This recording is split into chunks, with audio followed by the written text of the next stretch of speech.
Mengapa para klan Ba'alwi seolah takut dan alergi mendengar kata tes DNA? Apakah mereka memang benar keturunan Yahudi Askenasi dan bukan keturunan Rasulillah? Sebenarnya simpel.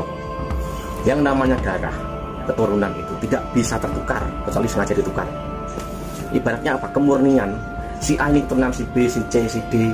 Itu kalau pakai darah, itu akan ketahuan jelas.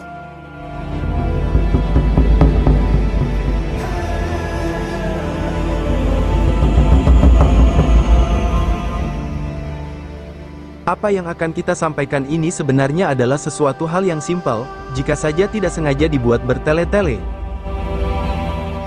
Untuk membuktikan suatu garis keturunan, sebenarnya bukanlah hal yang sulit jika dari pihak klan Ba'alawi benar-benar ingin permasalahan nasab ini berakhir.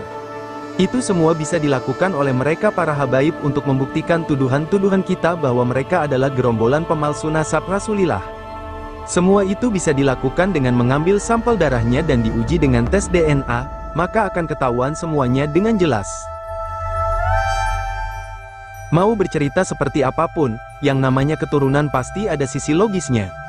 Kalau hanya sekedar klaim dan klaim, maka tidak akan jelas kemurniannya seperti apa, dan sampai kapanpun tidak akan pernah ada ujung pangkalnya.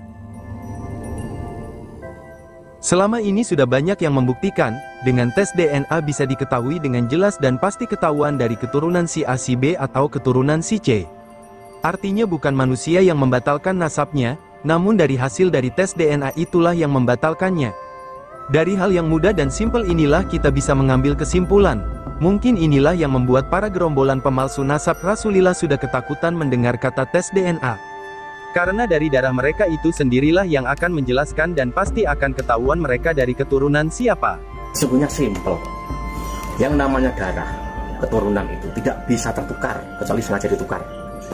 Ibaratnya apa? Kemurnian. Si A ini keturunan si B, si C, si D. Itu kalau pakai darah, itu akan ketahuan jelas. Dari berbagai macam debat, dialog, yang mau seperti kayak apapun. Jika misalkan soal nasab, mau jelas-jelas, benar-benar clear dan jelas, udah tes DNA.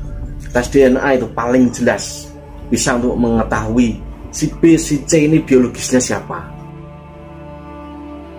Makanya jangan heran kenapa di Timur Tengah itu banyak perang, banyak peperangan. Ya karena orang-orangnya itu suka membangga-banggakan, saya keturunannya si B, selalu membangga-banggakan kabilahnya, famnya, seperti itu.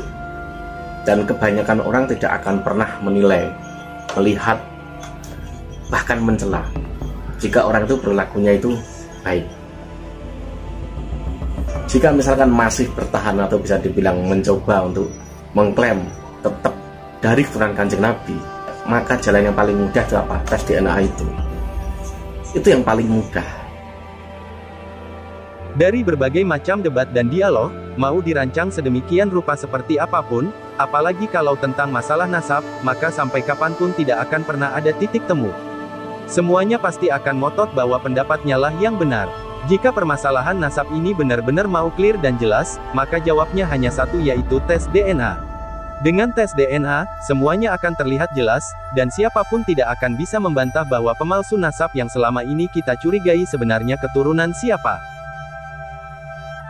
Ketika sudah kita ungkapkan kebenaran melalui kitab, melalui sejarah, melalui standar ilmiah yang universal, mereka tetap mengaku, ngotot, marah, mencela, mencaci saya, kemudian tetap mengatakan saya turunan Nabi dan kamu adalah begal nasab. Oke, kalau masih kekeh mengaku turun Nabi, ada cara lagi, yaitu tes DNA itu. Kalau sudah benar-benar itu terjadi friksi yang diametral, tidak ada penengahnya, hakimnya ada, yaitu tes DNA. Dan ini kalau dibawa ke negara, ujungnya pasti tes DNA. Jadi ketika terjadi friksi, ta'arud, satu-satunya cara adalah tes DNA. Wahai para imigran Yaman yang mengklaim diri sebagai keturunan Rasulillah, jika memang kalian yakin bahwa tubuh kalian mengalir darah Rasulillah seperti yang dikoar-koarkan Bahar Smith, kenapa kini kalian seolah takut dan alergi serta mencari-cari alasan ketika dituntut untuk tes DNA? Apakah kalian sudah lupa waktu itu ketika ada kasus Habib palsu? Imam besar kalian Rizik Syihab dengan lantang mengatakan untuk membuktikan Habib asli atau palsu bisa dibuktikan dengan mudah mengambil sampel rambutnya untuk membuktikan kebenarannya. Namun ketika kini kami pribumi menyuarakan dan menantang kalian tes DNA, kalian seperti ketakutan dan sengaja sembunyi bahkan malah memframing Kiai Imad dan pendukungnya sebagai para pembenci zuriyah Rasulillah. Jika kalian memang benar zuriyah Rasulillah, maka buktikan diri kalian agar nama kalian pun bersih dari tuduhan-tuduhan kami, bahwa kalian hanyalah pendatang Yaman yang mencari makan ke negeri kami, dengan bantuan penjajah Belanda dan mengklaim diri sebagai zuriyah Rasulillah, agar mendapat kemuliaan dan penghormatan dari bangsa kami, dengan doktrin-doktrin yang sebenarnya semua itu adalah kebohongan besar kalian.